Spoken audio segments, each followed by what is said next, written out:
West Suffolk Council. I do know these things really. And of course from Colin Poole from Haverhill, and of course as our town clerk.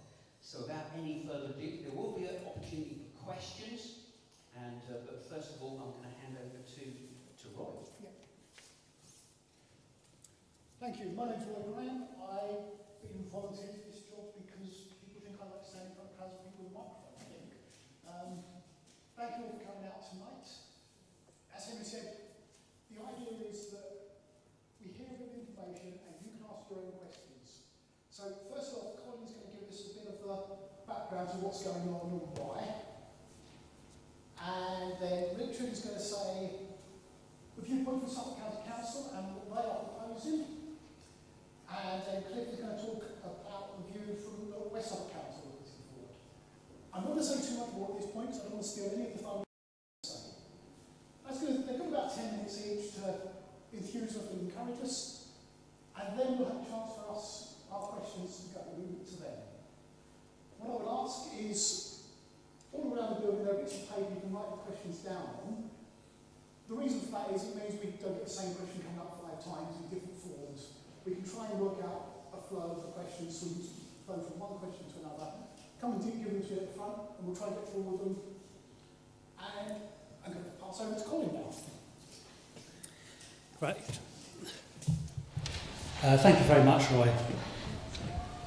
To paraphrase Douglas Adams, there's a theory that states that if ever anyone understands exactly how local government works, it will instantly disappear and be replaced by something even more bizarre and inexplicable. Some people say it has already happened. So, if there's only going to be one point of agreement tonight, it would be that council services are already split into a way that is already inexplicable.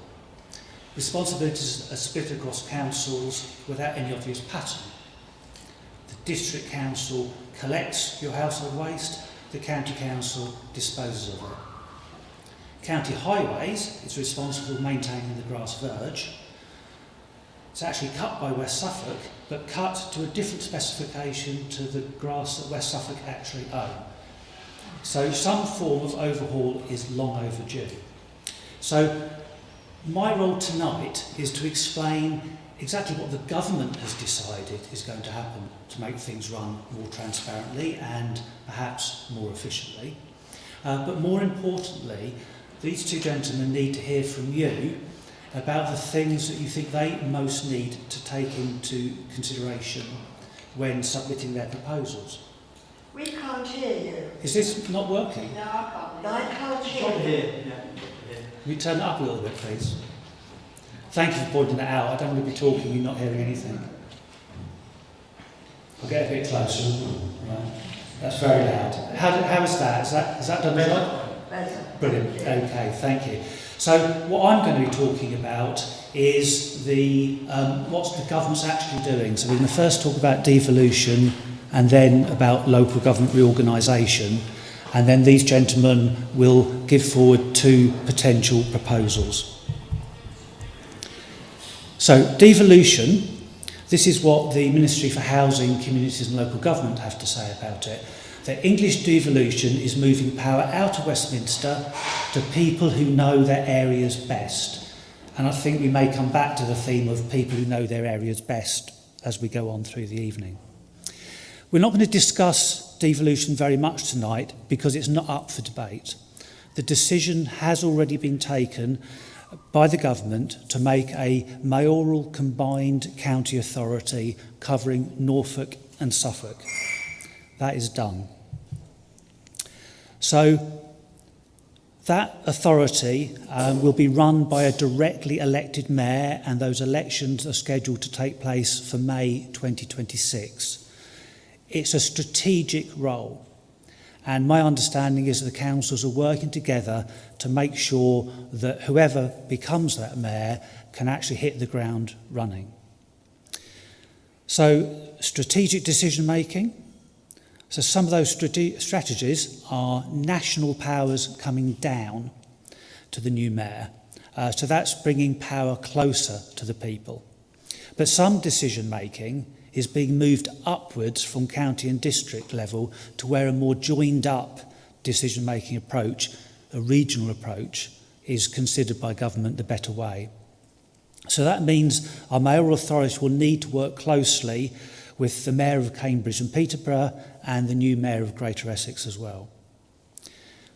Geographically, Norfolk and Suffolk will be the largest combined authority yet created.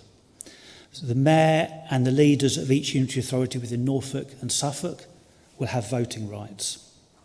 They can award more voting rights. But it will be a small star chamber, and in that respect, there's challenges for them into how a few people can provide an informed strategic lead, when previously, of course, there were hundreds of councillors. So that's going to be a key challenge for them. I'm only telling you that because it's a context in which local government reform is working. So, let's take you on to local government reorganisation itself. So, we currently have a two-tier local government, and that consists of the county council, the district council, and the town council. We're now going to move to unitary local government, and that is going to consist of a mayoral authority, a unitary council, and town council. It may look like things haven't changed, but there is a shuffling of the deck, is what is happening. So, local government reorganisation. The government has asked the existing authorities in Suffolk and Norfolk to come up with proposals for each county. So in Suffolk, the districts and the county, they're all busy working on proposals. 2 proposals sit on the table. So it's a single unitary or 3 smaller unitaries. And I guess the one that's most relevant for us is that the one for the west of Suffolk may look not entirely dissimilar boundary to the West Suffolk County Council of pre-1974. So, whatever the councils are actually called, these are new councils. The old councils are being abolished and new councils created. So, clearly, although they're new councils, the existing staff will be shuffled around, and that's going to be hugely unsettling for them. Whilst the right number of unitary councils in Suffolk is going to be a matter of much debate for councillors, whatever the choice the government makes and however the cake is cut, we will have one unitary for our town. Whether it's the same unitary as for Ipswich and Southwold or the same unitary for Sudbury and Brandon, we will only have one. So the discussion is how big that one should be. So the timetable, as it stands, this could potentially slip.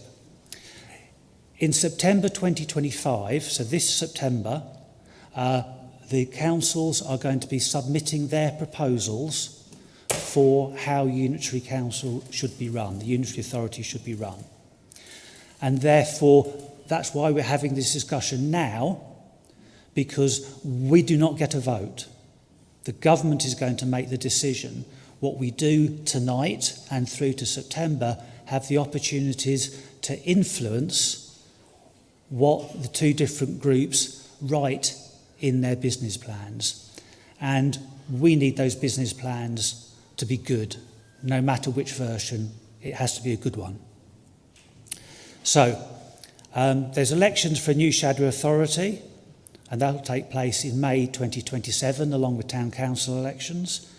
And then the existing councils, West Suffolk, Suffolk County Council, Baber and all the rest, they will all be abolished in April 28. By that time, the new unitary structure should be ready. So that's the facts about local government reorganisation. We'll just talk about a little bit is about the impact on the town council. Some of the original information that came out from central government didn't even mention parish councils. We did get an apology from the Minister, but the later stuff, they have accepted that there is a role for town and parish councils. So, this is not a new process. There is an opportunity for local control. Many other parish areas have moved to unitary status, some as single county-wide unitaries, and others where the county has been split into more than one version. There is an opportunity, therefore, that has been taken by many town and parish councils to take control of local assets and services because they believe that they can deliver them better or cheaper than principal councils. It's equally true to say that in some areas, town councils have been given ultimatums. If you do not take on this asset or you do not start providing this service, it will go. I have to say that is not the experience in Suffolk at the moment, not in West Suffolk, Suffolk at all. So from our point of view as a town council, we can wait and see. There are assets in town that we're already talking to both councils about because there's value that we can add. But we haven't had any discussions that it's just simply a transfer for no reason other than to bring it closer. So no matter which way, whoops, wasn't supposed to do that. Yes, it was. There we go. Either way the government decides to go, there's going to be a big difference.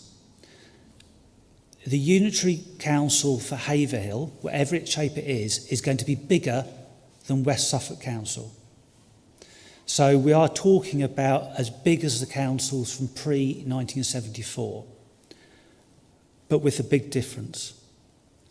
Pre-1974, Haverhill Urban District Council was responsible for things like planning, housing, public health. That's not the case this time round. So it will be the first time that decision making on those things has been taken at such a large level. So that's the challenge. How do you get that to work? I'm not here to answer that question. These two gentlemen are. So that's the explanation, and I'm happy to pass on to Richard to talk about the Local Government Reorganisation.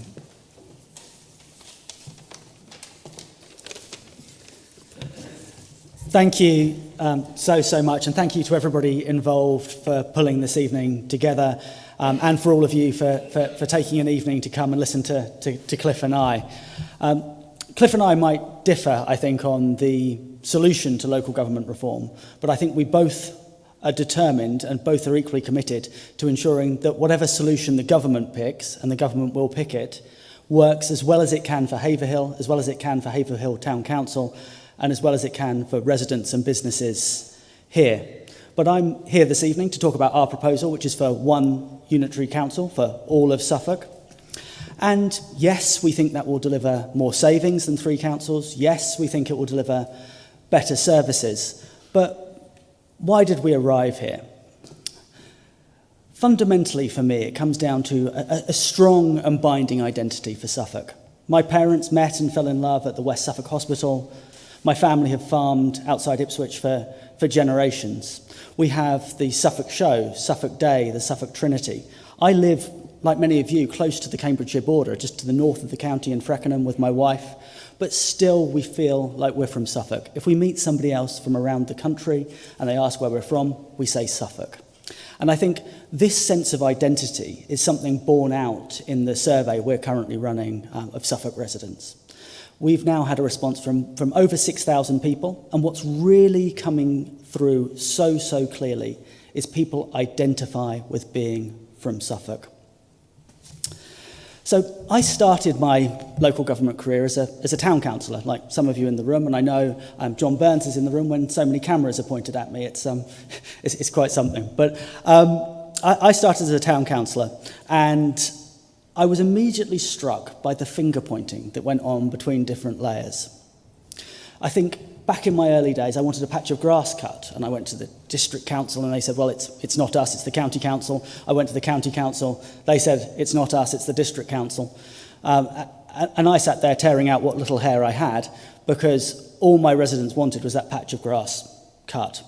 So as has been said, the system that was brought in by the Local Government Act in 1972, came into force in 1974, didn't make sense to me then, doesn't make sense to me now. I then went on to become a district councillor, and I confess back then, as a district councillor, I thought Suffolk should be split in two and have two unitary councils. But in 2017, I became a county councillor, and as you can see, I've sort of gone through this process of unitarisation by myself, because I saw that my residents just wanted a pothole filled or their bin emptied or a new play area. They didn't really care about which council did it, they just wanted a solution.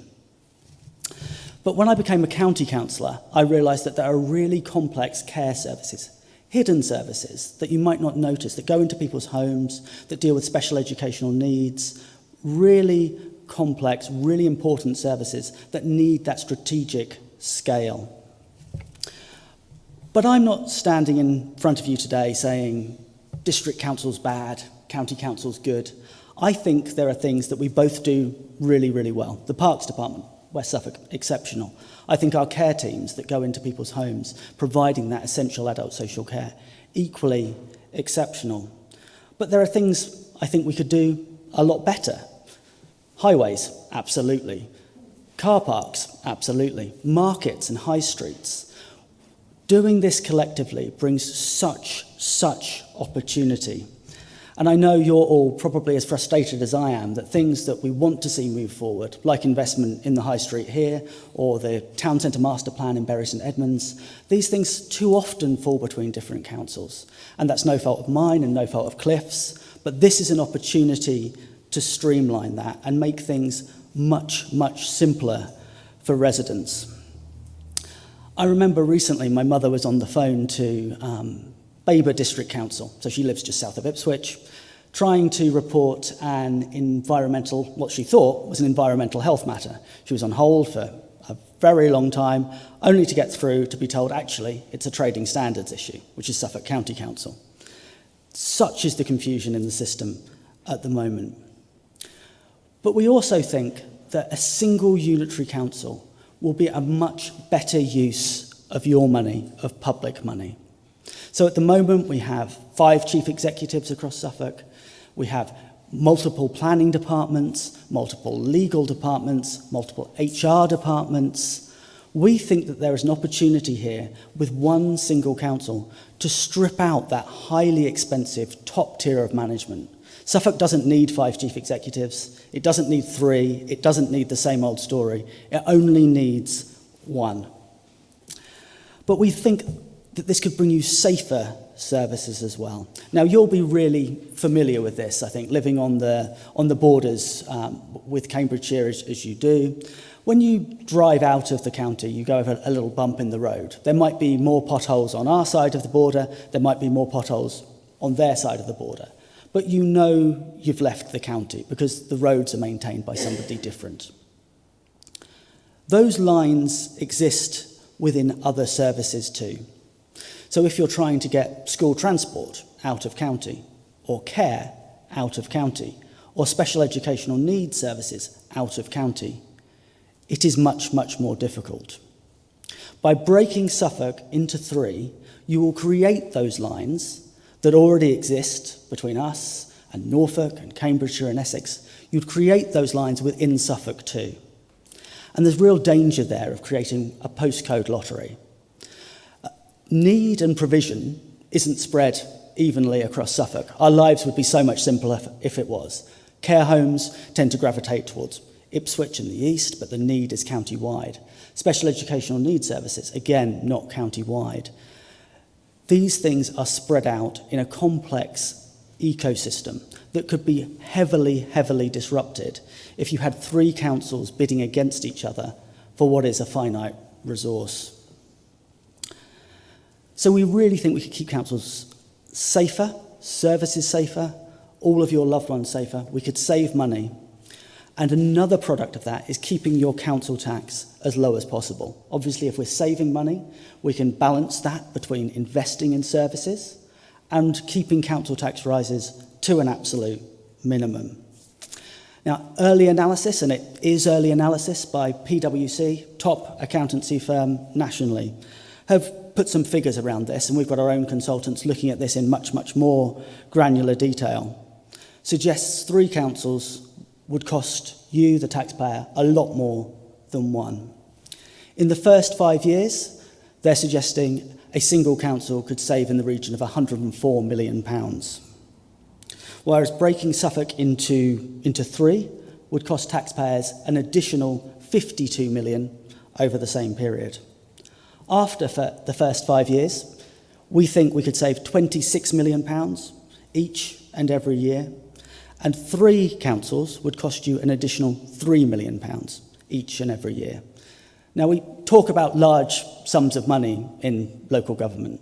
The County Council's budget, for example, £803 million. So you might turn to me and say, Richard, well, £26 million doesn't sound like very much. It is. It's, broadly speaking, the revenue budget of the entirety of West Suffolk District Council. It's more than we spend on highways maintenance each and every year. It's almost what we spend on Suffolk Fire and Rescue Service. It's almost what we spend on our social care teams.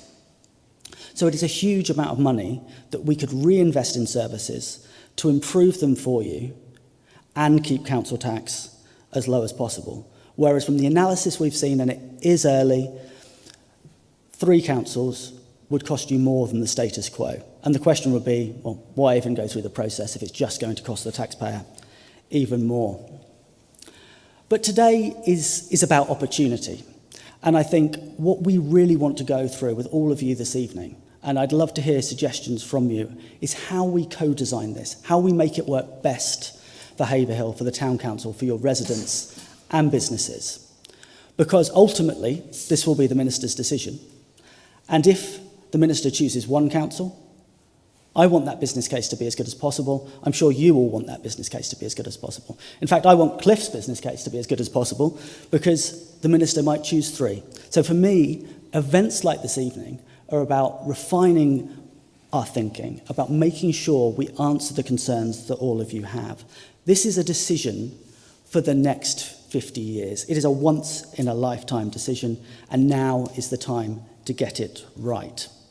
So we've got a resident survey online running until the 18th of August. Kate Dodd, who's with me, has got some leaflets with her that have links to the survey and various other bits of information, so please do see her afterwards if you'd like one of those. But we're going to great lengths to make sure that people know that this is going on, that people are engaging and responding to our survey. We spent £40,000 delivering a leaflet to each and every household in Suffolk. That's about 5.2p per resident, just to make sure they were aware of this process. Overnight, responses to our survey skyrocketed, and they skyrocketed from demographics we don't ordinarily hear from. I hate to break it to you, but local government reform isn't the most exciting subject, and people don't necessarily engage with it. So we're doing a lot of work trying to get younger people engaging, the service users of the future, and that survey is a big part of that.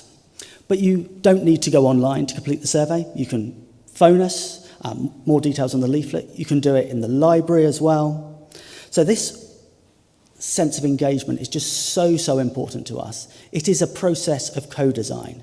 Yes, we think that one council for Suffolk is smarter, simpler and better. Yes, we think it will save money. Yes, we think it will improve services. But this evening is about you helping us shape our business case so that if the Minister chooses our option, it is as good as it possibly can be. Thank you very much.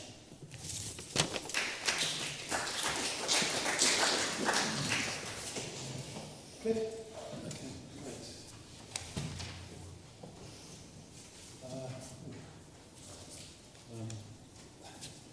They gave me a lectern at West Suffolk Council. I've only used it once because I find it a bit weird standing at a lectern. I'm afraid my presentation is going to be a little bit rough and ready compared to Richard's because we haven't done it anywhere else yet. So this is very much a draft, so apologies in advance. So I'm Cliff Waterman, I'm the leader of West Suffolk District Council. You probably know we are a coalition-run council, so I'm a Labour councillor, but the rest of the coalition, we've got a Lib Dem, we've got a Green, and we've got half our coalition is made up of independent councillors. So I've been working... Oh, it worked. They've let me press my own button. Very brave. I've been working with the other leaders across Suffolk. So we've got the leader of East Suffolk, the leader of Baber, the leader of Mid Suffolk, myself, and the leader of Ipswich. And we've been working on our proposal. And what we started with was literally a blank sheet of paper. So we had to get interim proposals into the Minister by March. And at that stage, we'd already looked at some of the options. So obviously there was the 1, there was the 2, there was the 3, there was the 4. You can go on adding numbers as long as you like. But one of the key criteria early on was that the unitary authorities on average should be around about 500,000 head of population. Well, because of that, we immediately ruled out the single option, because Suffolk at the moment, and I'm open to correction, I think it's about 800,000 people. 768,000. 768, I knew Richard would know exactly. So we ruled that out, and obviously smaller than 3 we ruled out as well, because we'd be well below a number that was reasonable. And what we had was lots of dialogue with the Minister, with Jim McMahon, the Minister for Local Government, Baroness Taylor, who's the Minister for Engagement, Local Government Engagement. And what they kept telling us was, well, don't be bound by that 500 number. You design something that works for you. So initially, we looked at 2, and we thought, actually, that looks quite attractive, because we could just split Suffolk down the middle, Baber and Mid Suffolk and West Suffolk go that side, East Suffolk and Ipswich go that side, job done. But when we looked at it, one of the other criteria is whether it makes sense, whether there's a kind of sense, a geographic sense to it. And we looked at it and thought, well, actually, it doesn't. Because when you look at Suffolk, you've got an urban area, which is Ipswich, and you've got rural areas, which are West Suffolk and East Suffolk. So very quickly, we came to the view that 3 was going to work best. Now that was interesting, because we were also at the same time working with our friends in Norfolk. And they have also come to the view that 3 councils would be best. A caveat to that, there are 7 district and borough councils in Norfolk. One of them has decided to go for 2, but all the others have decided to go for 3. So we're working in concert. And obviously councils are political. Across those councils, you've got the complete range of parties that are currently in power. So it's not a kind of party political thing at all. It's really just looking at what the situation is and building on that. Okay, let me press the button. I can't read it on my screen. So we're building from the bottom up. We have had our own survey. Didn't get as many responses as the one from the County Council, but we've had over 2,000. And the overwhelming response from that was that people wanted to keep their local council as local as possible. So that was one of the main drivers for keeping it to 3. Being local, this was what the survey asked. People overwhelmingly chose this across the whole county. Ensuring decisions that affect you and where you live are made close to you by councillors and a council that understand your needs and represent your area. Also, there were good value and good quality services. So let me talk about value, because I don't recognise some of the figures that have been floated. Some of them are perhaps slightly ambitious, some of them are perhaps, I won't say made up on the hoof, because I'm sure they're not, but some of them I think have met scepticism from lots of people. We are working with our own consultants, so we're working with we're working with KPMG, and they are working through the figures for us. We brought them in because they've got expertise in areas which we don't as district and borough councils. So they've been looking at the case for 3, and they're assuring us that the case for 3 works. Whether it's the cheapest or not, I actually don't care.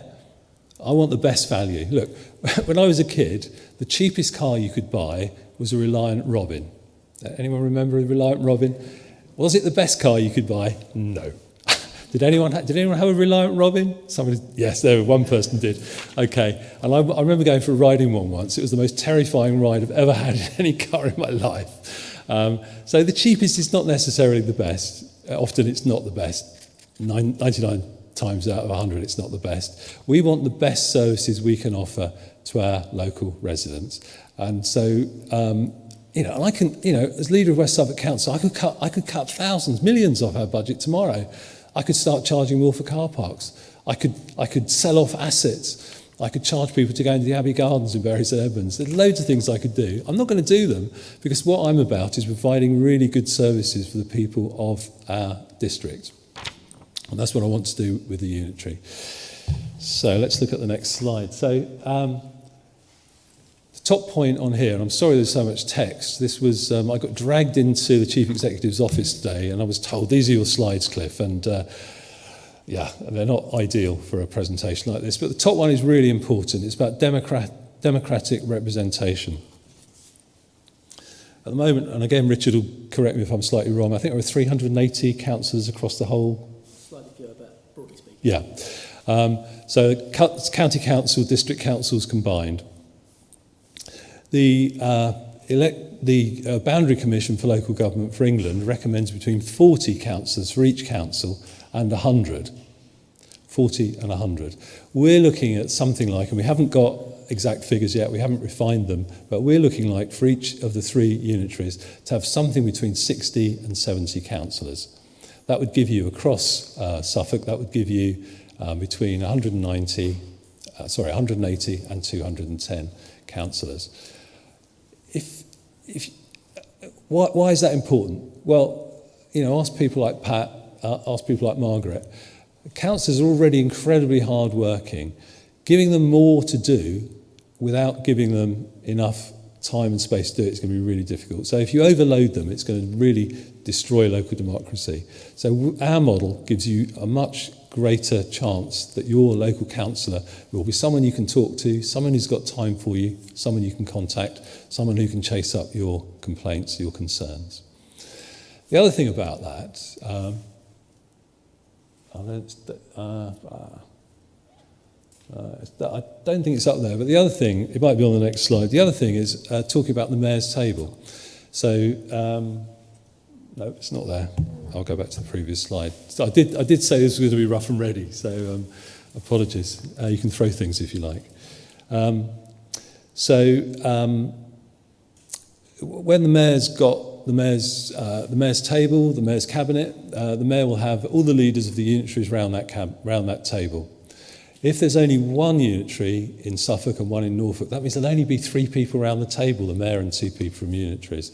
On our model, there'll be 6 people, and there'll be 6 diverse voices. And I don't think that the person from East Suffolk and the person from Ipswich and the person from West Suffolk are necessarily going to agree, even if they're in the same party, because the needs of each of those areas is different, and they'll be able to represent those needs separately to the Mayor. And the Mayor will be making lots of strategic decisions about things like transport, education, growth. So it's really important that we don't have a one-size-fits-all cabinet for the Mayor. So here are some local benefits for Haverhill. I've already said the first one. What works in Ipswich may not work in Haverhill. When you look at Suffolk, if you go from Lowestoft to Haverhill, that's a long way. If you're a member of if you've been elected to a council in Lowestoft, I don't know that you're going to have an awful lot of insight into what's going on in Haverhill. I'll tell you a little story. So when I was first elected leader, I said to my cabinet, tell me where Brandon is. And they went, oh, it's kind of up there. I said, okay, you don't know, do you? Where's Haverhill? Oh, it's kind of there. Yeah. So what we did was we took cabinet out on a coach and we visited all the areas of West Suffolk, or as many as we could. It took 6 days. It was exhausting. I think it was really worth it. Now, multiply that by 5, and that's the task facing the new councillors for a single unitary. If you keep it smaller, that task is going to be far easier for them to comprehend that whole area. Okay, easier for local organisations such as Haverhill Town Council to work with us. I mean, I don't know. I don't know the number of parish and town councils there are. I think there might be 6 town councils. How many parish councils there are, I don't know, if I'm honest, but there's lots of them. It's much easier to work with them and for them to work with the unitary if that unitary is smaller. It's just common sense. And then in terms of things like health, social care, children's services, again, does one size fit all?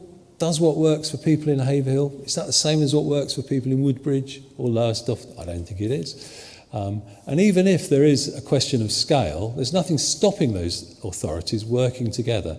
So at the moment, West Suffolk already, for example, shares Anglia Revenue Partnership. So we work with lots of other district councils to collect the revenue.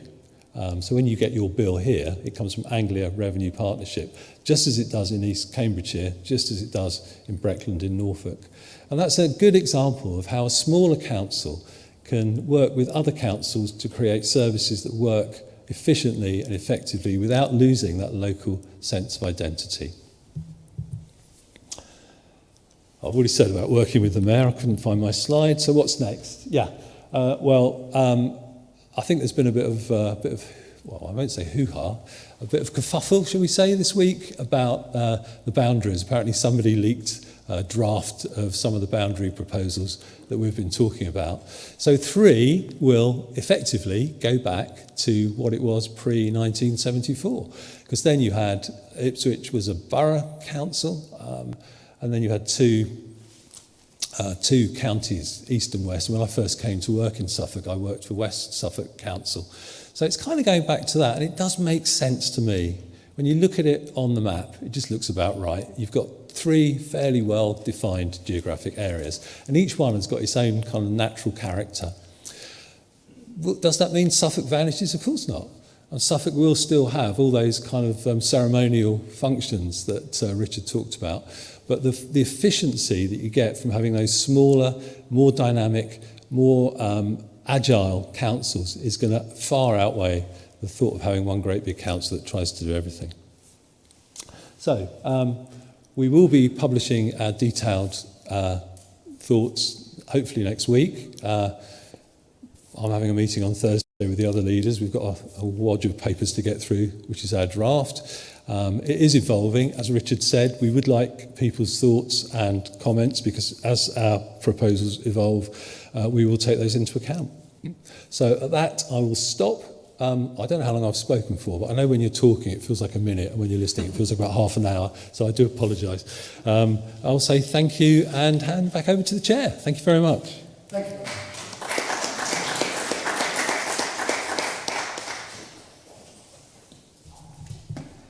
Now it's your turn. I've only got one question handed in so far, so if anybody has questions they'd like to ask, got bits of paper all around. If people want one, wave at me. I'll come over and grab one, hand them to you. If you've got questions, great. I guess it's to you, Anthony. Yeah.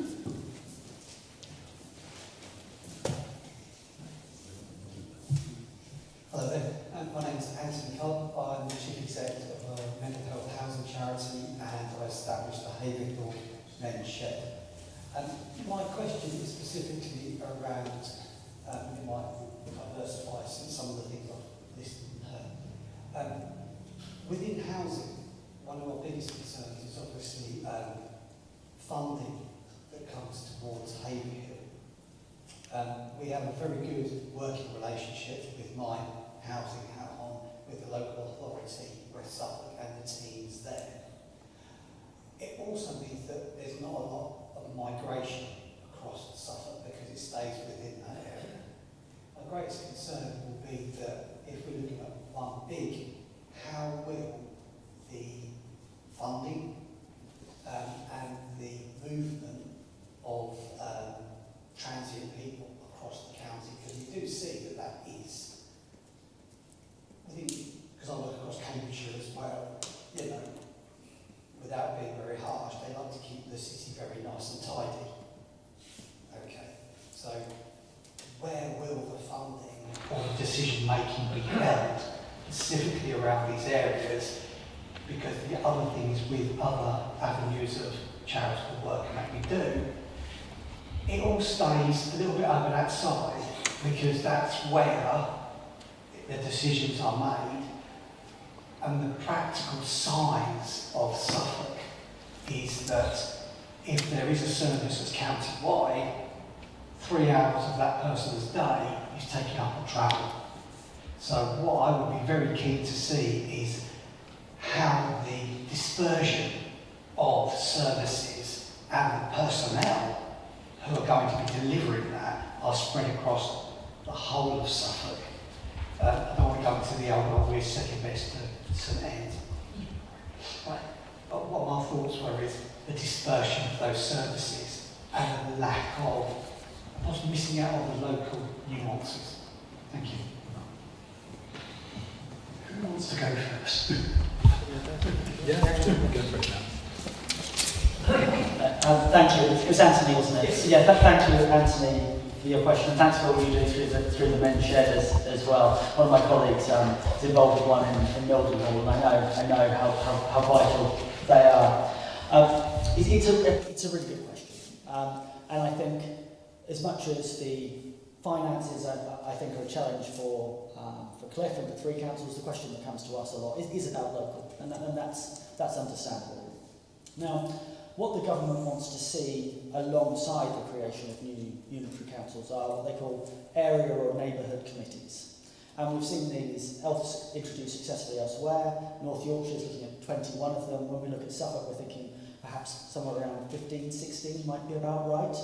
And what those are areas that naturally fit together, that on all these committees would sit health, councillors, business, town or parish councillors, to look at those issues collectively. And you could have so many decisions made at that sort of level as well, whilst not losing the economies of scale that you might with 3 councils. And equally around planning decisions, you could have area planning committees. East Suffolk Council, for example, already has 2. So, of course, we're not envisaging a scenario where somebody from Lowestoft would make a planning decision affecting people in Haverhill. Absolutely not. You would have local people with local knowledge making planning decisions. And I think a failing of West Suffolk Council, and this is before your time, a decision was made under the previous administrations not to be what's called a CIL authority, Community Infrastructure Levy Authority, and we're still a 106 authority. And what that means is there's a lot less dexterity around the spending of funding that comes with new housing. So I would have thought, actually, whether it's 1 or 3, that new council would almost certainly be a CIL authority, and that spend as well could be tied to either those area committees or local planning committees to make sure that those decisions are taken more locally. So I think absolutely we can put the local into this. We've seen it done elsewhere. The government's very, very keen on that, but they're also keen on financial sustainability. And I would say that to deliver those key local services, that council needs to be able to survive. Because adult care and children's care is taking up more and more of our funding. When I first started, it was 66p in every pound, now it's 77p in every pound. So to be able to afford to do that additionality locally, that council needs to be financially sustainable. Thanks Anthony for your question. I mean, in a way your question answered itself. I mean, what I'm interested in listening to Richard's answer is that he's kind of reinventing the current situation. So by setting up a whole range of smaller bodies. The government says we have to have them, Cliff. It does. I mean, So it's not the bill that came out a couple of weeks ago is called the English Devolution and Community Empowerment Bill. So it certainly is going to do that. But just imagine this. So you've got different planning committees. They're going to have to be accountable to somebody local, regional. So it might be the West Suffolk area. Then they're going to have to be accountable to somebody in wherever Unitary Hall is. What you're creating is this incredible hierarchy, an administrative hierarchy. With the smaller unitaries, do away with that. You don't have that kind of mega chief executive getting paid £200,000 a year and all their minions underneath. What you get is kind of what we've got now, which is you get a much more efficient service. I mean, West Suffolk Council, for example, we've just reorganised our senior management team. We've done away with one of our directors, and what we've done is we've pushed the money that paid that person's salary lower down to the people who actually do the work. So, as I say, yeah, you know, you've answered your own question really, and I think I would hate to see those planning decisions having to be referred from that area committee up through some kind of structure to some committee sitting miles away and sat on by people making decisions. Because it's all very well having area committees, but they will have to be enacting decisions made by the unitary. If that unitary is a single unitary, there'll be decisions made that just cover the whole county. They won't be decisions made that relate to your area. Thank you. Thank you. One of the advice you have in microphones, I get to ask my own questions as well. I'm the chair of trustees for Reach. I have to look after Henry and I have to make sure that he's performing. Henry doesn't like this bit. Which means I have to work out what success means for Reach as an organisation. If your plan is chosen, how will you measure if it has been implemented successfully? Well, that's a good question. I mean, at the moment, West Suffolk just had a core peer challenge, so a bit like Ofsted, Local Government Association sent a team of people in, their peers, so they're nothing to do with the seaside, they're just leaders of other councils. And they found West Suffolk was really well managed, really efficient, really financially astute.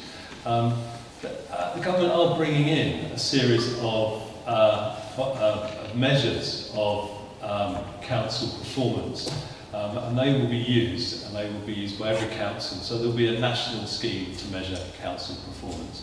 So I'm afraid I can't give you the full details of that, though they have been published. So, you know, we'll be able to measure our performance, whether it's 1 Suffolk, 2 Suffolk, 3 Suffolk, 4 Suffolk, against other councils. And you'll be able to see published on the website how effectively they're doing. But you know what? I think you know how well your council's doing.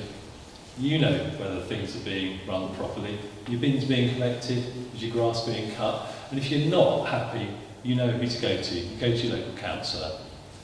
And if that local councillor is dealing with 10,000, 15,000, I don't know, constituents, residents, they're going to have a hell of a job dealing with all those complaints. So my answer is, there is going to be a formal framework, but you know, it's you know yourselves.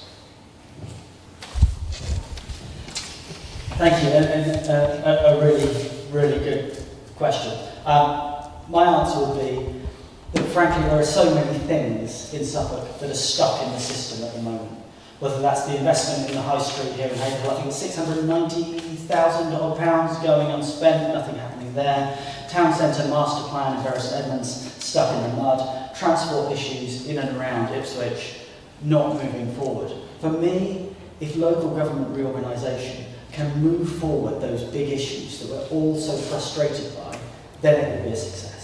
Yes, there are official government metrics. Yes, we can look at those. But I think where I'll agree with Cliff is you'll all be the judge of that. And I think for me, the judge will be those fundamental place-changing things we have been asking for year after year after year that just get stuck in the system. This is a chance to fix that and fix those fundamental issues and move them forward.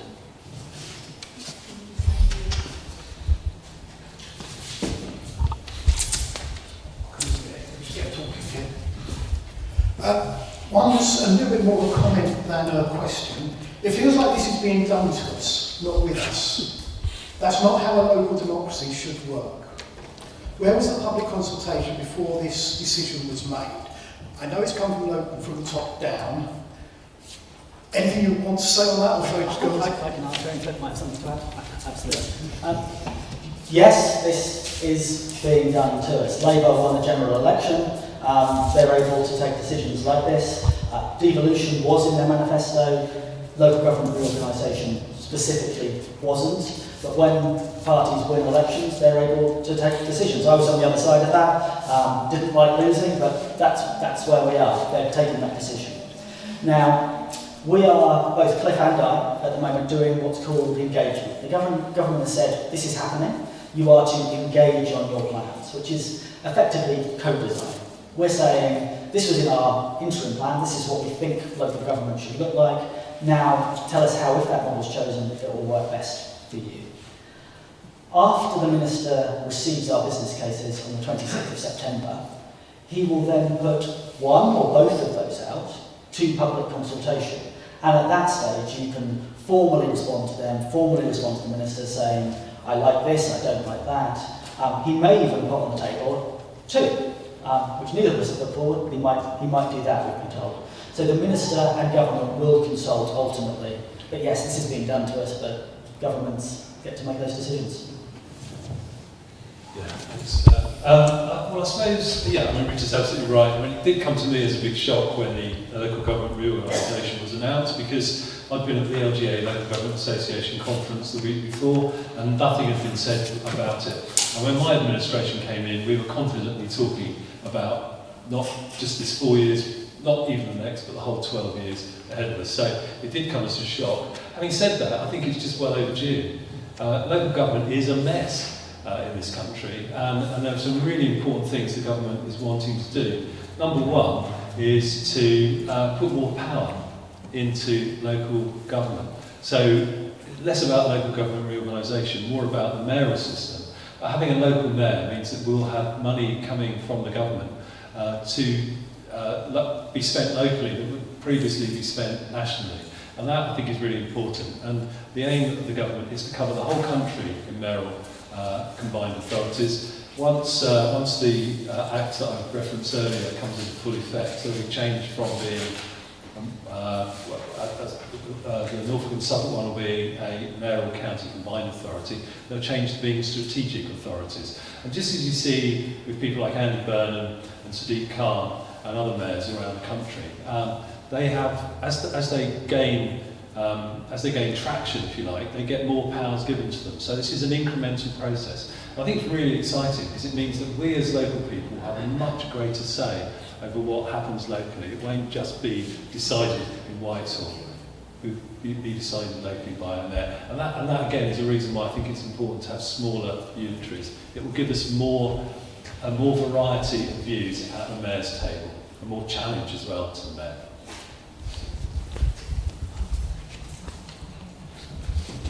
I'll stop turning my back on the audience in case they're flagging at me, say they want to throw something back from what you've said. But three of all of the similar points to start with. How will services be better? Can we be assured that savings will be redeployed into improved services, and there is little to no visible police presence? How can the council, just by placing pressure on the town, that's the basic measures to ensure public safety? So how are we going to guarantee that services will be better? Well, I'll go first. That's probably the hardest question so far. So what our model says is we're tearing up the previous model. We're starting afresh. What's going to work best for this community? What's going to work best for our area? What's going to work best for the two counties of Norfolk and Suffolk? So we can't go on as we are. As Richard said, adult social care and children's services are growing bigger and bigger and bigger by the day. This goes back to the previous question in a way. The government is not just reforming local government, it's not just reforming the mayoral system, it is reforming the way that those services are delivered, and part of that is about making sure that local government is fit for purpose. I think it isn't at the moment. We all know, as Richard said, you've got a pothole problem, who do you phone, you've got weeds growing in the gutter, who do you phone? Nobody knows, it's all unclear. This will make it much clearer, make it much easier to get things done. There won't be arguments between the district and the county council about who pays for, I don't know, street lighting or something. So, and how will we get better value for money? One way we won't get that value for money is by reducing the number of staff. Just think about it. Most council services are delivered by people. It's not like buying a car, where the car is the product. The product is someone doing something as a service for you. If we cut out people, we're actually going to be able to deliver less service. If we cut out the middle managers who organise those services, we're going to be able to deliver less efficient services. So I would say again, 3 will give you more efficient services. We're looking to redesign them. And one final thing, whatever happens, the current councils will vanish. As Colin said, there'll be new elections for the unitaries in 2020. I always get this wrong, 2027, and they'll take over power in 2028. Who knows what colour and what the makeup of those councils will be, but it will be their decisions that matter. What we need to do is give them the structure so they can put those decisions into practice, and that's what I think the 3 does most effectively. Thank you. Quite a lot in that question, and I think I sort of caught 3 parts to it. Better services, savings, and policing, I think was the final point. I'll start where Cliff finished, which is we're very clear in all of this that we are being abolished, the District Council is being abolished, and this is an opportunity to take the best of both models. Both of us do things well, both of us don't do some things as well as we should. Now, there is real opportunity in unitarisation. So at the moment, adult care, so social services, housing and homelessness, sit across different councils. So you might have somebody within the social care system at risk of homelessness with one council, who then might become homeless and be on the books of another council. This is a chance to work much more creatively and draw those services together. At the moment, West Suffolk Council decide where new houses go, we decide where new schools and roads go. Again, you can be much more holistic in your approach. But to make those services better, you do need money. And Cliff's mentioned staff reductions. Let me be very, very clear. The number of potholes that need filling won't change. The number of bins that need emptying won't change. The number of people that need social care won't change. Those frontline roles, of course, will continue to exist under a single unitary. What won't happen is you won't have 3 chief executives on £150,000, £160,000 a year. You won't have 3 heads of legal, 3 comms departments, 3 HR departments, 3 planning departments. You can make huge savings by stripping away that top-tier bureaucracy, and it is bureaucracy, and investing that in frontline services. Of course, I'm not talking about cutting care workers or refuse collection staff or people that work in your parks. Of course not. And services already are local. We have care workers going into every home. We have local highways depots. So much of this is already local and delivered on a county-wide scale. In terms of those savings going into frontline services, part of this is the fact that you'll have elections and people like me and Cliff will get elected and we'll say, well, we'll put that money in and then you'll hold us to account. Another part of it is we need to shout loud and clear to government. If we're making savings, we need to keep that money. At the moment, about 60% of what we spend comes from council tax, 40% from government grants. The government grants are always going downward. So then, yes, they may try and eat away at those savings. So we've got to shout loud and shout clear about the importance of local government, because both councils do great work and we deserve fair funding. On policing, this will sound like passing the buck, but it's going to remain confusing. So policing currently a responsibility for the Police and Crime Commissioner.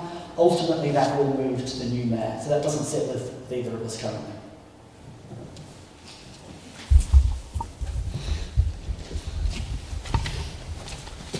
Is that my question? Yeah, thank you. Thank you very much. My name is Margaret Marks. I am a district councillor and I do walk the town 5 days a week, as most of you know, and I pick up a lot of residents' inquiries. One of the problems I come across regularly is people don't even know who their local councillor is. They have no accountability and they have no designated responsibility.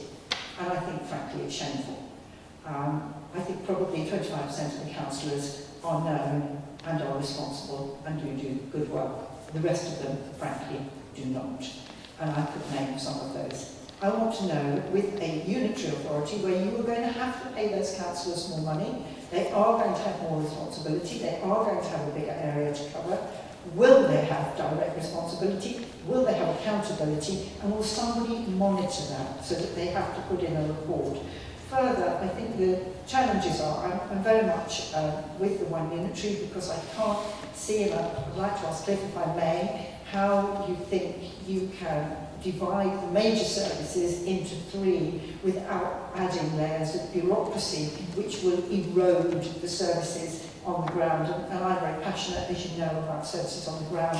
That's where they need to be. We need to be looking after our residents and treating them, not paying people large sums of money to sit at the top.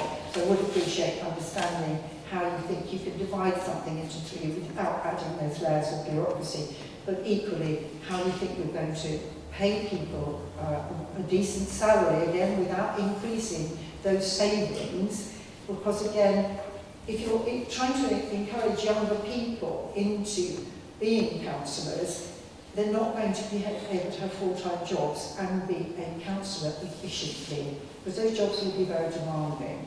And finally, if I may, one of your earlier comments on here was that you're going to have a shadow authority in 2027 and then the unitary authority in 2028. Can I just ask, are you planning on having two completely separate elections for that? Because I think that's going to be quite confusing. And if not, how is the shadow authority going to be determined? Thank you. I'll go first. Council responsibilities, how are you going to be accountable to be rebalanced the streets? There was one question directed to only one person, which I'm going to ignore at the moment because this is meant to be a public forum where they both get the same amount of time to speak. They can address it when they talk, but I won't ask it directly. And to the shadow councils, how's that going to work? Thanks, Margaret, for your question. So I come to Haverhill a lot. I meet very few people who don't know who you are. So I think you do a brilliant job making sure people know that you are their local councillor and they know who to come to. And I think as political parties and as anyone trying to recruit even independents to stand, we need to be very, very honest about what the role entails. It is almost 24/7. You are never off duty. My wife barely sees me. She might quite like that. I don't know. But it is a lot of work. Now, one of my concerns around this, whether it's one or three, is that it does lead to the professionalisation of the role almost. So by that, you do perhaps discount some people that can't come to meetings during the day or can't give up the time from work or have children. So that is, that is a concern, whether it's one or three. I think we are moving in that direction anyway. And then if you start talking about attracting people from all walks of life, you need to pay an allowance that enables them not to have to work during those hours.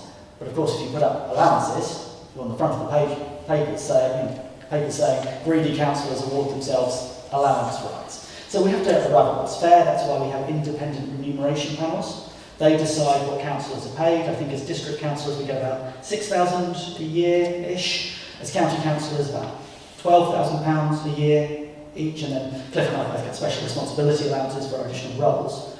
But they are nowhere near what you would get in the private sector or in the workplace. So it's a really difficult question. I think it's one that needs to be answered nationally around how we square that circle of not wasting taxpayers' money, but also attracting people from all walks of life to what is a really, really important role. In terms of accountability, I think town councils do really, really good work in that sphere, so do parish councils. Make sure your councillor comes, make sure they give a report.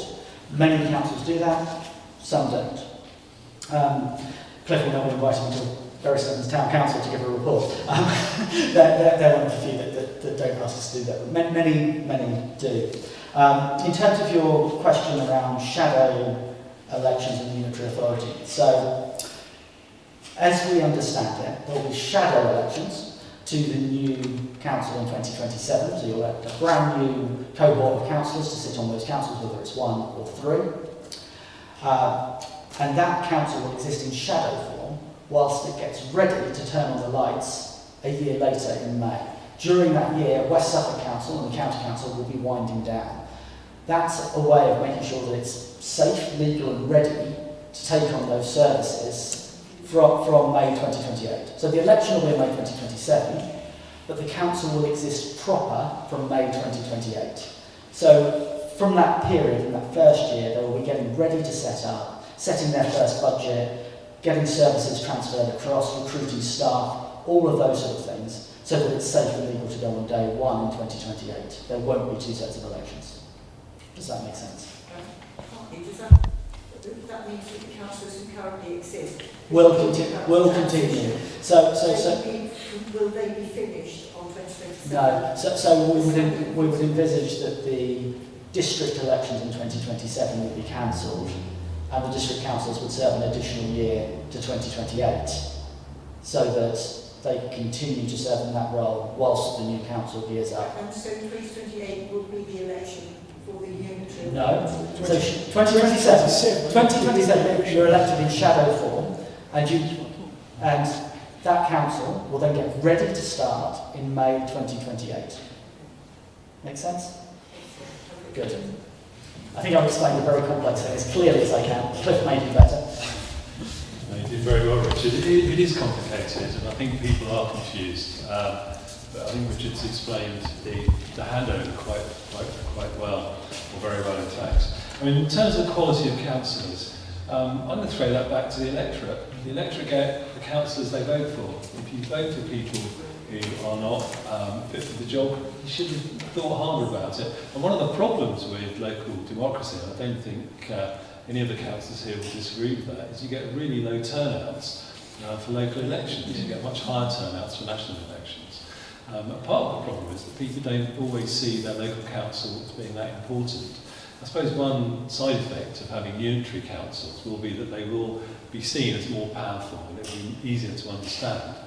I mean, certainly Angela Rayner, who's the Deputy Prime Minister and also the Secretary of State for local government, she has said explicitly that she wants to see less councillors and she wants to see better quality councillors. And one of the reforms that the government are bringing in is to make sure that councillors' performance is monitored and is checked. Now, at the moment, there is a standards regime where members of the public or other councillors can complain about a councillor. It is frankly toothless. All you can ask is for the councillor to apologise. Anyone can apologise. It doesn't actually do anything. So they are consulting on that. It is a can of worms because you do get malicious complaints and it does sometimes become a quasi-judicial kind of question. But I think it's a really good question, Margaret. On the question of dividing by three without creating bureaucracy, I see it as the opposite. If you see a big organisation, big organisations have more layers of bureaucracy. It's harder if you're at the bottom to talk to the person at the top. Smaller organisations, it's much easier to talk to the person at the top. So I see it actually as an advantage of the smaller unitaries that there'll be a clearer line of communication between the top and the bottom. And you won't have the super salaries that you'll see for really big unitaries. They'll just be the ordinary salaries that current chief executives get.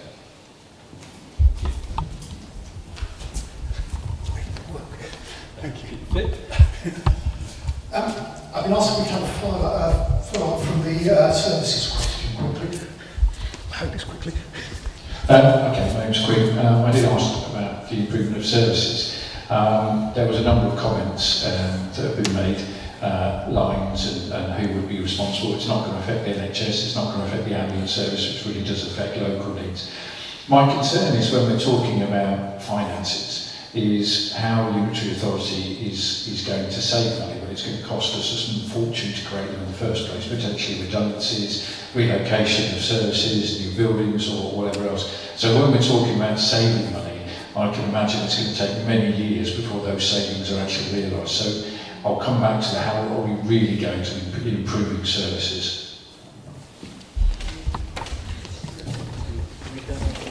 Okay, it's my turn to go first. So when we reorganise, there will be expense involved in reorganising, but I think over the longer term, or the medium term even, there'll be benefits, because there'll be more efficiency, there'll be less bureaucracy, and there'll be a greater ability to run services effectively. So, I mean, there are two types of costs when you're reorganising local government. One is called, sorry about this, but one is called disaggregation, and that's where you take a service that's done by a big authority and provide it amongst small ones. And there are costs with that, but there's also aggregation costs. So when a bigger authority takes over services done by smaller authorities, it costs money to bring those services in-house under one roof. So yes, you're actually right, Quinn, there will be costs. I think it will result in a more streamlined, more efficient local government in the medium term. Those costs of disaggregation and aggregation are relatively small. Richard said that the I think it's 26 million, one of your figures up there. Richard said that was the budget of West Suffolk Council. It's not. It's Net zero. revenue is. No, it's a lot more than that. But, you know, when you look at the salaries of chief executives, they're actually a tiny proportion of the overall cost. But smaller unitaries will save even on that. Thanks, Cliff. So absolutely, there will be set-up costs. PwC, the accountancy firm whose figures we're using, initially suggests that setting up one single unitary will cost £19 million in set-up costs. Setting up three, they've estimated at £32 million. As I said earlier, we think there will be £26 million of savings each and every year from a single unitary, so that payback period is we think, a single year. Those figures might shift slightly, so it could be a year to 18 months, but we think certainly a payback period within a year. The disaggregation costs, the breaking up of county-wide services, is a simple way to put it, like adult care, highways, children's services, special educational needs, home to school transport, trading standards. PwC have calculated those break-up costs to three councils at around 150 million. So a huge amount of money. Couple that with the inability to make any savings from a three-unitary system, we think negative £3 million each and every year, the taxpayer will be worse off, and the set-up costs of three unitaries will never be recouped and never reinvested in services. Can I just have a supplementary answer to that? Oh, cheeky, right? So asking for People want to hear what you've got to say. You know, you pay the piper, you call the tune.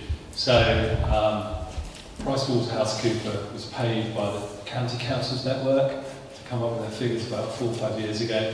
And guess what? They came up with figures that were very positive towards bigger councils, county councils.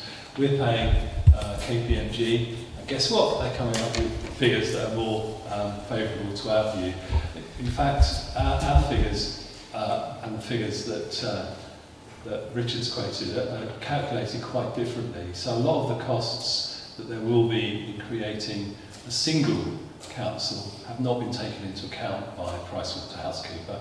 Our analysis, when you look at it in a week's time, will show that there are equal downsides as well as upsides, and that the figures that have been quoted are perhaps not as rock solid as they might sound. I'll just give you an example. If you buy a car, when you look at the advert for it, it will say, you know, at 56 miles an hour, it does 72.3 miles to the gallon. In reality, does it ever do that? No, it doesn't.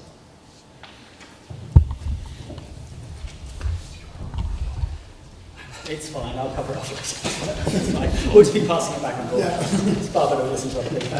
Thank you. I just wanted to add in terms of this big question over savings, that the Welsh Government approached De Montfort University, two professors there, to do some research into how unitary authorities had actually done in terms of whether or not they save money. The idea was always that if you have a bigger authority, you get economies of scale. And the Welsh Government was interested to know, is there evidence? And the outcome of the professor's research is 50% had saved money, 50% hadn't saved any money. It was really just a matter of how things particularly were. So there is unfortunately no one model guaranteed to save money because other costs come along. And we've seen some authorities where they've saved money by devolving services down to parish councils. Parish councils put up their precept and the actual taxpayer doesn't see any savings at all. The 10 highest precepting parish councils in England, 8 of them are in unitary authorities, and they've put their precept up on average by 60%. So I'm not saying one Suffolk or 3 unitaries or anything like that. I'm just saying that actually it doesn't always turn out the way people expected because circumstances happen. And I've seen evidence where people have had great plans and a year later the finances have all changed, not because of them, but because of national circumstance. and it all begins to unravel. So it's, unfortunately, at the end of the day, these figures that are produced by all these different specialists, yeah, they're as good as they are, but unfortunately, the evidence is it's 50-50 at the end of the day. A really important contribution, and I think what I'd perhaps say is the evidence was it was 50-50, and I think what Cliff and I will both be doing in our respective councils is learning from the authorities that have gone before us. That's why our consultants at Grant Thornton have said to us, be really careful about the savings that you promise, because not all councils have achieved them. It's why when I answered the question earlier about neighbourhood committees, I said we're looking at around 16, 17, maybe 18, not the 21 in North Yorkshire, which is actually a smaller area, because in North Yorkshire they found that actually the police can't attend that many committees. So you have to be really, really careful about what you promise, and we're learning from that prior experience. So I would say, yes, that might be the historic evidence, but I think as we see more and more people go on this journey before us, I would hope that neither Cliff or I would make those mistakes with the models that we're suggesting.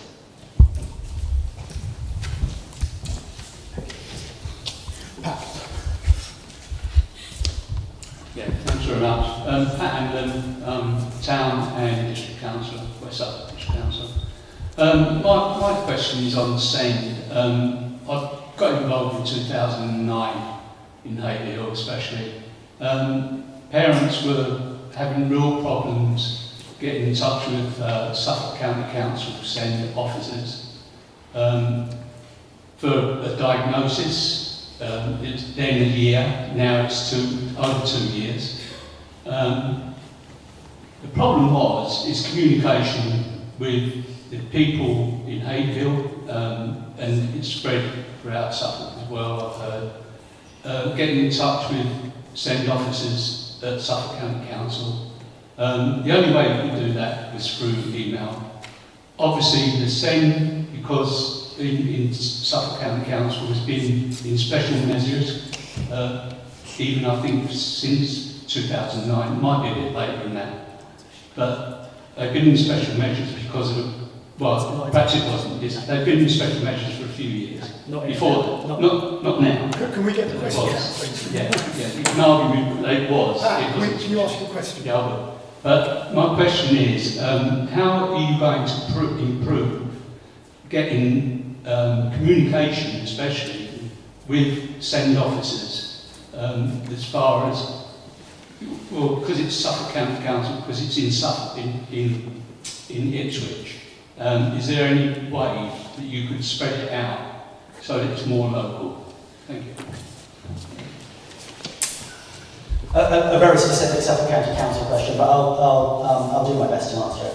I think there is a crisis in send nationally, and I think governments of all colours have failed to meet that. Suffolk is part of something called the F40 group, which is fighting for fairer funding. And I've got so many cameras pointing at me that I'm going to try and get this figure right, so please don't hold me to it. But if you look at somewhere like Greenwich or Camden, I think, or Hackney, councils receive as much as about £1,100 more per pupil per year. Suffolk does not get fair funding, not from the Conservative government, not from the current Labour government. We need to fight for fairer funding, because that has real impacts at the front. But we're very honest, send services haven't been good enough in Suffolk, they've not been good enough in Norfolk, they've not been good enough across the country, we need to improve that. There's been a massive shortage of educational psychologists, for example. Really, really difficult recruitment issues. Imagine if 3 councils were pitted against each other trying to recruit those educational psychologists. It would create absolute chaos, a bidding war amongst them. Real challenges there. And Cliff said earlier about some sort of utopia where councils work together and sort of commission these services. He said that we do billing together through Anglia Revenue Partnerships. It's very, very simple to send out bills collectively. Very, very difficult to run a service with different levels of funding. And I wish we lived in stable political times. We really, really do not. You might have a Reform Council in West Suffolk, a Green one in East Suffolk, a Labour one in South Suffolk, a Conservative one here, and a Reform one there, all making different budgetary decisions. Imagine trying to pull that together. Well, one council is saying, we're going to freeze our investment, and another's going to say, we're going to put in an extra 30, 40 million a year. How on earth would you plan that jointly commissioned services? You couldn't. You're right, Pat, SEND services haven't been good enough. We've got an improvement plan. We're not in special measures. Things are moving in the right direction. We're getting that feedback. They're not good enough yet. They're not good enough nationally. The government needs to get a grip, but I confess the previous government didn't either. Thanks very much. Thanks for that question. I mean, how do we improve those services? Well, we don't take the current model and just build on it. We start with a completely clean sheet of paper and we design new models that work better. And that's what I think the opportunity of having new, smaller unitaries gives you. About fairer funding, yes, it has been disastrous for a number of years. I'm not going to stand here and proselytise for the Labour government, but the Labour government is improving the way that local authorities are funded. So the new fairer funding formula does take account of things like deprivation, which it never has done before, and that is not just done on a kind of completely area basis. It will be done down to very small neighbourhood units. So areas where, and there are in West Suffolk where there is real deprivation, the funding will go to those areas, and that's a major change. Another major change is that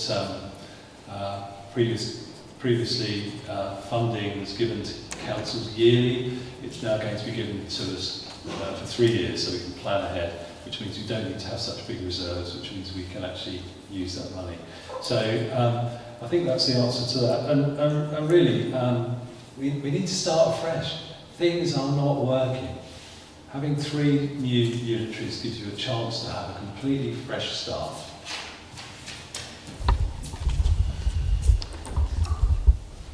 Thank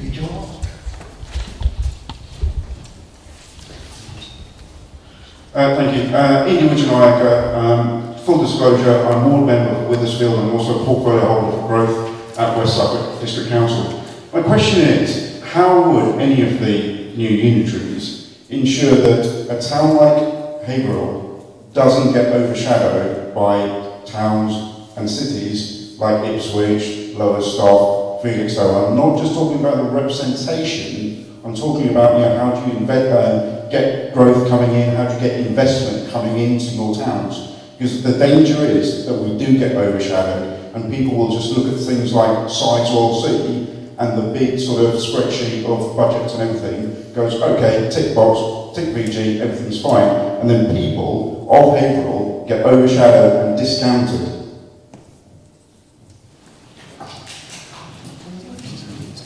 That seems like an important question. I'm very relaxed. We're just debating whose turn it is to go first. I've lost track. Yeah, it's a really good question. I mean, some of those functions about growth will go to the mayor, so it's really important we have a really strong board from the mayor so that they can make good, robust decisions.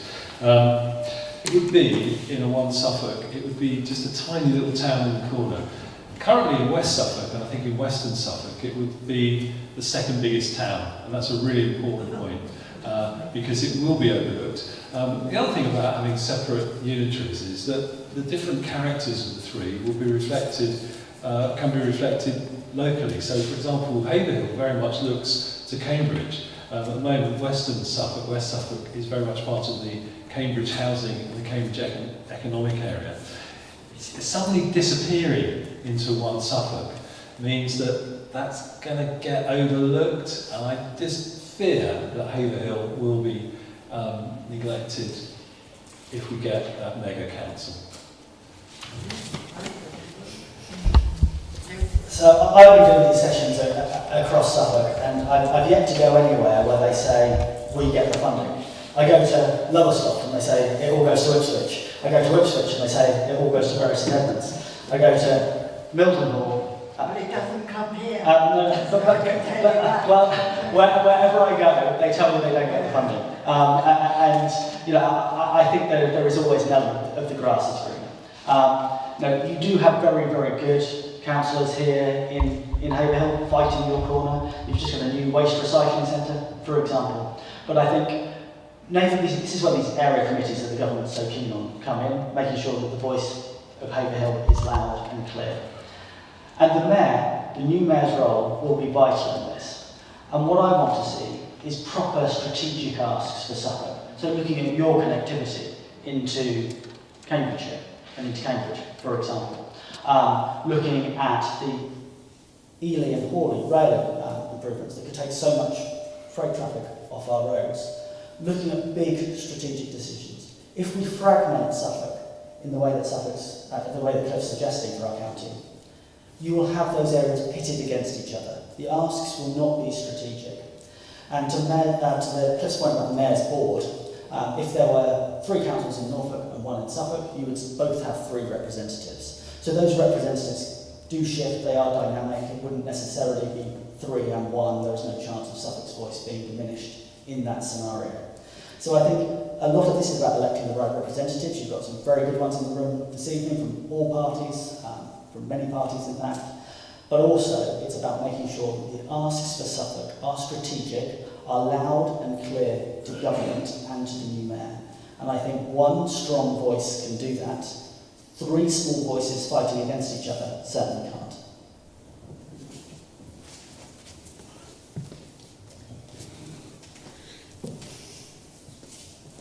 I've got a couple of questions left on the table. I'm not going to go to them because they are about specific issues rather than your plans. And we're not here to try and deal with specific issues that are, how are you going to change this one thing in Haverhill now? So that's why I'm not going to those questions, because that's not what we're here for. Are there any other questions in the room at the moment? Do you want to do a paper? Yeah, well, I can speak, but then it's right to them. Yeah, but I'm a veteran because I'm trying to restrict the number of questions that Sorry, I don't want, why haven't you fixed the pothole outside my house? That's not what we're here for tonight. I'm trying to get rid of as many of those as I can.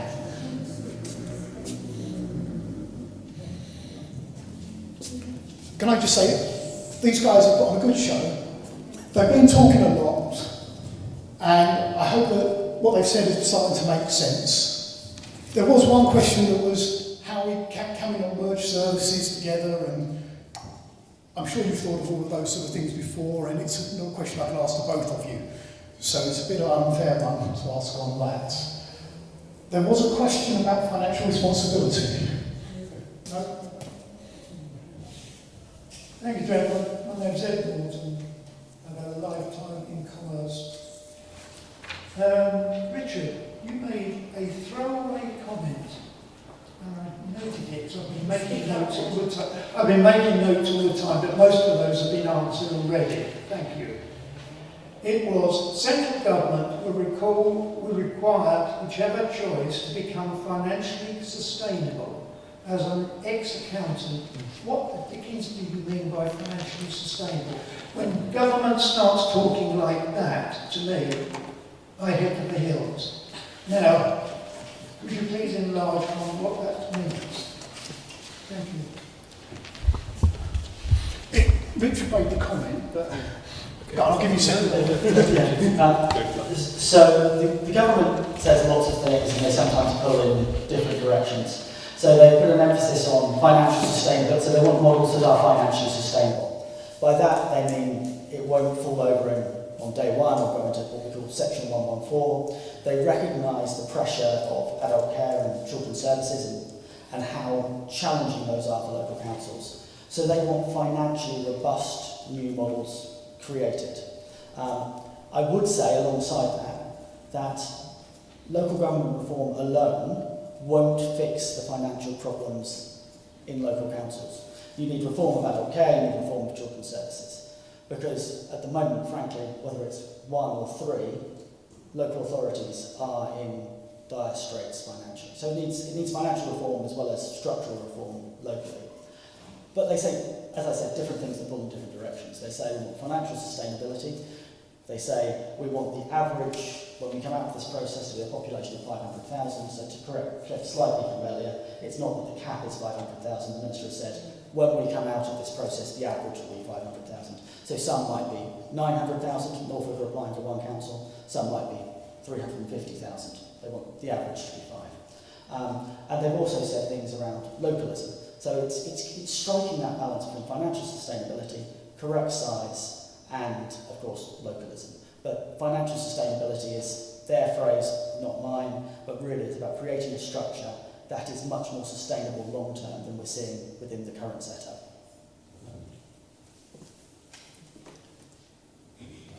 I'm not sure I can add much to that, except that I think what specifically they're asking for is that councils can show, or the models that are being proposed can show, that the income the councils will receive will match the outgoings. So, for example, if you had a hypothetical county where there was a very rich area and a very poor area, you probably wouldn't be able to show that there was financial sustainability in that poor area, because obviously the richer area to some extent will be supporting the poorer area. Across Suffolk, we're fairly equal. There are differences, but certainly one of the things that KPMG are doing, I'm sure, who did you say? Grant Thornton will be looking at those figures, and eventually those figures will be going to the Treasury, and the Treasury boffins will be running their, well, I said slide rules the other day, but I've realised nobody uses slide rule anymore, running their programmes through those figures to make sure they actually do work. So that's what it means technically, as best I can explain it anyway.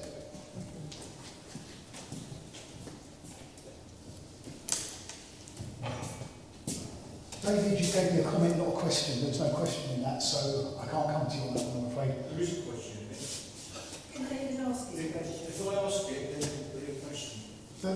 There is no question you've written down there. You've made a statement. It's your meeting, and David ask the question, please.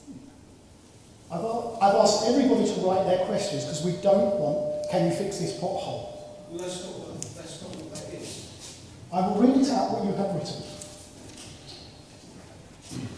One council will have a bit of voice legally, better for Haverhill, especially with EV sub-regions. Yeah. There is no question there. But the question follows from that. I couldn't write it without... Does anybody else have any questions? This is supposed to be democratic process. Yeah? Well, you do this quite a lot. Yes. And I treat everybody the same. I have asked people to write their questions. You have written a statement. Well, give me a bit back over this question. I am treating everybody incredibly fairly.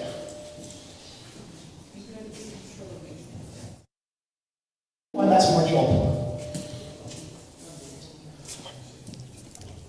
I think at that point we will close the evening then, if we have nobody else giving us questions. He's waiting to ask his question. Can I say thank you very much for coming? Richard, may Councillor Rout ask his question? It's not my meeting, Margaret. I'm very happy to speak to you or anyone afterwards. I'm not in no hurry, but it's not my meeting. Actually, it's one day of us. If there is a question, I will ask it, but there was no question. Well, then you got it down. Instead of trying to close the meeting then. I asked you, you gave it to me about 10 minutes ago, and there was no question there. It does say, if you'd like a question, please write it. I've treated everyone the same. If you don't want to play by the rules, that's your fault, not mine. I think we're getting... There you go, here's a question.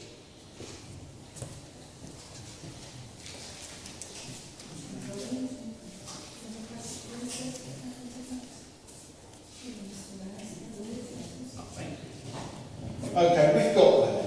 Okay, so David Rout from County Council for Haverhill, East and Kennington. So the question is, what difference will one council make compared with three, especially for Haverhill to have a regional voice? So at the moment, Haverhill gets, well, as we know, poor truck with Cambridgeshire, because we're part of the Cambridge sub-region, whether we like it or not, but Cambridgeshire doesn't listen to us. So what difference will one unitary make for having a large one voice in the region to talk to our neighbours in Cambridge compared with three smaller ones, where currently three smaller ones don't have any traction at all? How's that for a question? That's a question, well done. Unfortunately, it's a question for one of our candidates only, asking about the three unitary authorities having a smaller voice. One, so that's one and three. Okay, I'll do my best to answer. Look, if you have... David, did you want the answer? If you have a single unitary, that will be representing the views of many, many towns. I don't need to list them, Lowestoft, Felixstowe, Woodbridge, Hadley, Stowmarket. If you have a smaller unitary, there are currently 6 towns in Count Clare, I wouldn't dare not count Clare as a town. In West Suffolk, I can't, off the top of my head, I can't tell you exactly how many smaller towns will come into the western section of the county, but it will be a smaller number. So let's, for argument's sake, say it's 10. If Haverhill is one of 10, it's going to have a stronger voice than if Haverhill is one of 30. And that's the argument in favour of having the three unitaries. Those voices will go to the mayor. It will be the mayor of Cambridgeshire and the mayor of Norfolk and Suffolk who will be talking to each other.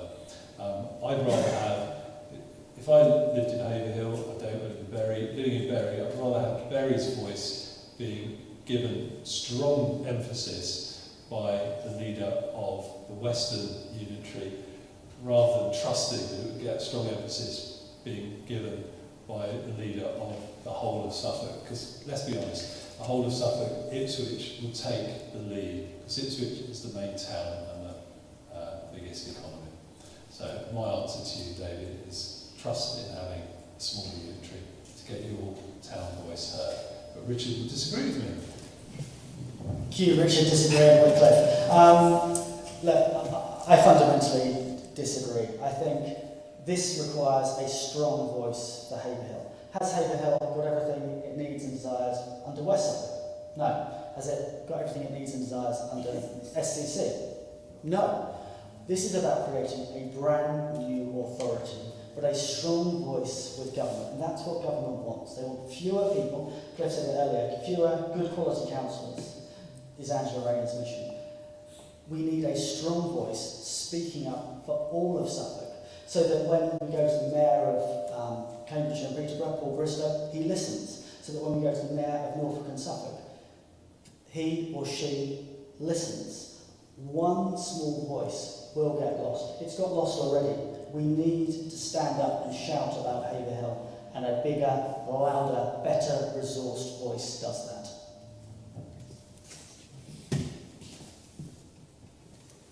Thank you. I think that question, David, does actually beg the question of priorities as well as the voice, because there's a question about how priorities are going to be set.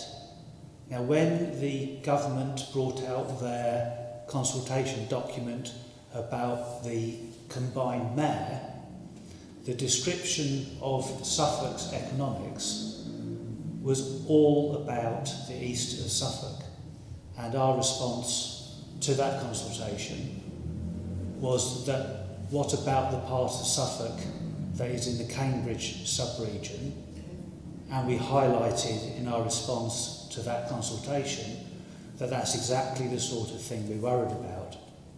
So here we have a balance between the bigger single Suffolk voice, but will the priority be to talk about the Cambridge sub-region or talk about Sizewell and all the rest, compared to a smaller voice, but how will they talk on the regional stage? So there is going to have to be a trade-off whichever way you go, to whether you have the powerful voice, but what's its priorities, or the less powerful voice, where there might be more influence.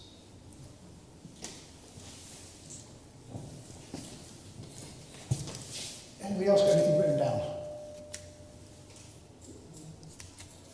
In that case, I will say thank you very much for your time this evening. Thank you for your energy that you put into it. Thank you for spending the time. I hope you've heard the questions that have been asked and the questions behind those questions as well. I hope you've heard what's important to the people of Haverhill and that it will influence some of what you're thinking in your plan. Thank you all for coming. Thank you all for listening. Thank you. As the director here at St Mary's Haverhill, it's been a pleasure to welcome you here for what I think is a very important discussion, so thank you for the time to hear us. Can I just say thank you to Roy for chairing us tonight and ensuring that voices have been heard. Can I say thank you to Aaron and John for enabling the live stream, and can I say thank you to the team here at St Mary's for enabling this to take place in what is otherwise a very busy week. So thank you for making this happen.